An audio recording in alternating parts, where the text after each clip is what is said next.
come on in. Nah, I'm not really busy. What's up? Oh, got an itch on the brain, huh? Well, come on in, relax, and let us begin the session. What's on your mind? Oh, yeah, dealing with folks who like to argue about the right to their opinion. Dealt with those all the time. I'd say there's been many scenarios as that. Was there a recent event where people pulled that opinion card on you?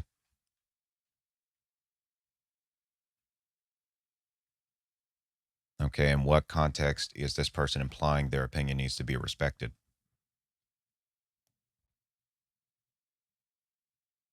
Well, that logic is flawed.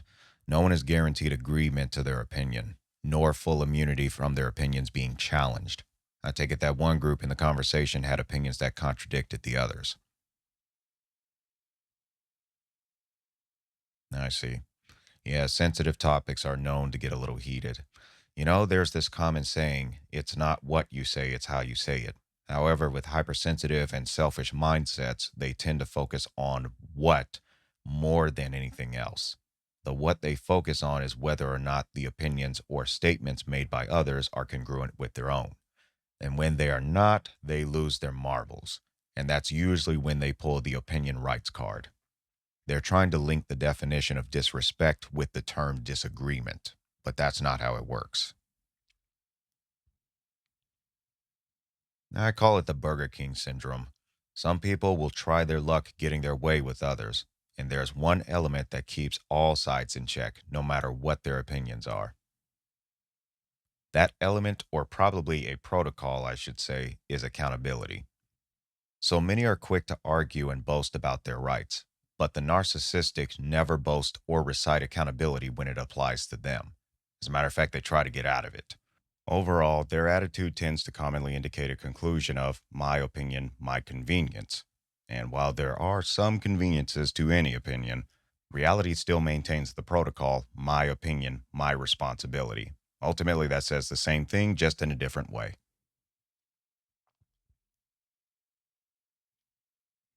And that's because you're excited to be personally responsible and pay attention to life lessons and learn to be wiser, and also put into action those things that you learn. Those in narcissistic mindsets don't really do that. They look for excuses and only the information they want to use in an attempt to substantiate their claim for clemency or complete immunity to accountability. There are people who could have walked away from situations to prevent escalation, but instead they chose to stay and engage. The lesson in that is simple. We can choose a procedure, but we cannot dictate the outcome. Circling back to the right to opinions, we all have a right to our opinions and even express those opinions. What that right does not cover is forcing others to conform to our ideology, and that applies to all sides. This is where those in the narcissism mindset lose their marbles. Maybe it was a result of brainwashing, lack of enforcement of accountability in the past, maybe even just a conscious decision to follow Eric Cartman's way of thinking. But despite all of our rights and ideologies, none of them supersede accountability. We all have a responsibility to engage in our rights to those opinions wisely, including in disagreement. And through all that, on all sides, there are specific outcomes related to the choices made. That's the part the narcissistic hate about accountability, particularly when they're the non prevailing party of the protocol. You notice the key factor in that? The wise and humble understand and accept that they can only choose a procedure and never dictate the outcome. It's out of our control. Therefore, in the context of discussing opinions, they listen, they share their observations, provide any clarifications as necessary, and then they let it be. The narcissistic practice behavioral patterns known as just wanting to be right. So when they think truth and facts are no longer on their side, they shift from that over to personal attacks. Oftentimes, they resort to various forms of insults. It could be about the recipient's loved ones or any personal imperfections of the individual that usually have very little to do with the conversation to begin with. Now, you may be wondering, how does all that tie into accountability? Here's the catalyzation. When the narcissistic mindset does all this, they are ultimately making themselves look bad. They're no longer making sense related to truth and reality. and they're basically just trying to hit below the belt, so to speak. Doing that is a form of disrespect. So the same party that claims they have the right to their opinions and their opinions deserve respect are now the same people who show zero tolerance to anyone else's opinions. In scenarios like that, what ends up happening is the narcissistic party is frowned upon, and they earn mistrust with the recipients and bystanders to where now they no longer wish to engage with them. So in all of that, the narcissistic host got to say what they had the right to, including the insults, but in the process, they're now suffering the outcome of reasonable isolation from bystanders, which is something they have no control over. Some of them will even claim they won the argument because no one else is challenging them. But it's important to examine why the other party disengaged from the discussion. In scenarios where an individual is arguing against truth and reality, what point is there in continuing the conversation? If anything, that's what some of them want, either because they're just trolling or they just want attention. Either way, disengagement as that is not a legitimate W, as the only thing that was established is the alleged winning party is stubborn and possibly delusional. The bottom line, there are consequences when we act recklessly.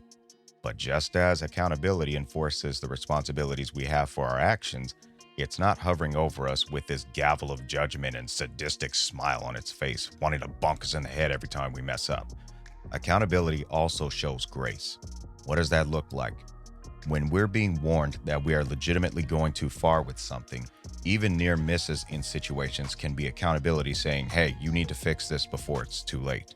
Then when we ignore all of the warnings, that's basically abusing that grace. So in all that, narcissism induces recklessness that abuses its own rights, abuses others, abuses the grace period to cease the misconduct, and then when the consequences are imminent, the host may sometimes claim ignorance for any wrongdoing. But let the roles in the script be reversed. It's as if all the info was miraculously recovered about accountability and they recite it perfectly. The bottom line, ignorance does not supersede accountability, nor does imperfection, which is another card they try to pull. I'm sure you've heard the statement before several times that no one is perfect. That is absolutely true. The problem is some people use that statement in an attempt to gain full immunity from the consequences of their misconduct. What's worse, some of them abuse the grace period of negotiation. What is that? That's when we are offered an option to correct our attitude or behavior in exchange to waive the consequences that should have been enforced. So the very excuses people use to claim accountability should not apply is in fact justifying the necessity for accountability to be on our imperfect little rumps to begin with. Think about it. As imperfect beings, that ultimately means we are not capable of consistently applying the principles of order without fail. What's worse, so many spend more time on that very detail and less time about improvement. Therefore, we need an element of guidance to keep us on track. That element is accountability. Furthermore, it's much more of an ally than we credit it for. It not only helps to protect us from other people's BS, it also helps protect us from our own BS. And that's the part the undisciplined cannot stand. They hate the fact that their BS is a problem, but instead of resolving the issue that actually brings shame, they want to silence the element that warns of the potential shame. You ever noticed how reactive undisciplined people are? They'd rather be too late than think ahead wisely, all in the name of their ideology. Screw the facts that the ideology does not produce the results they claim they want. They're just fixated on their ideology, period. And they have the right to do that, but as always, our ideologies do not supersede accountability. You know what?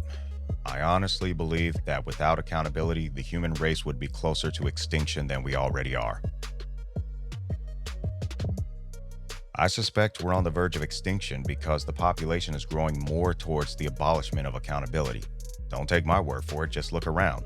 More and more people are treating truth and reality, which accountability is a subsidiary of, as if it's the greatest plague than the original one in history. People applying accountability in their own lives and enforcing boundaries against delusional mentalities have been demonized, intimidated, beaten, kidnapped, physically violated, and even killed just for standing with truth and reality. And for what? As history shows, the recklessness from those who just want their way. They abuse their own rights, their bodies, and their own freedom, and at times they violate someone else's, and then have the nerve and audacity to claim those who are defending against such atrocities were being too hard on them for refusing to trust them, stay away from them, and defending themselves accordingly to stop a serious threat from invading them. The bottom line, accountability maintains order. But yet, the very people who claim they want order are fighting against the protocols that maintain it. If that's not delusion, I don't know what is. You cannot have order without applying the corresponding protocols and behavioral requisites. That's no different from expecting to walk normally in an active minefield without getting blown to bits from stepping on one, because you think and believe that should not happen. Come on now. Some people actually operate that way, though. And look, we can all agree that some things should not happen. However, we still got to deal with the situation as it is, not how we want it to be defined. Because again, our rights do not supersede accountability. Never have, never will. So if we don't get our attitudes in check before it's too late, there will be consequences. For those of us who have a sound mind, no caveats whatsoever, we have very little to no excuse. I'll put it this way to wrap it up. We do ourselves a severe disservice to wait until we are traumatized by the consequences of our recklessness. You catch that?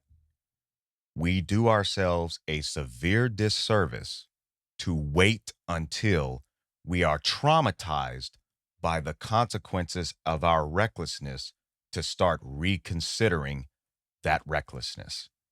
Why would we want to do that? Does that sound wise?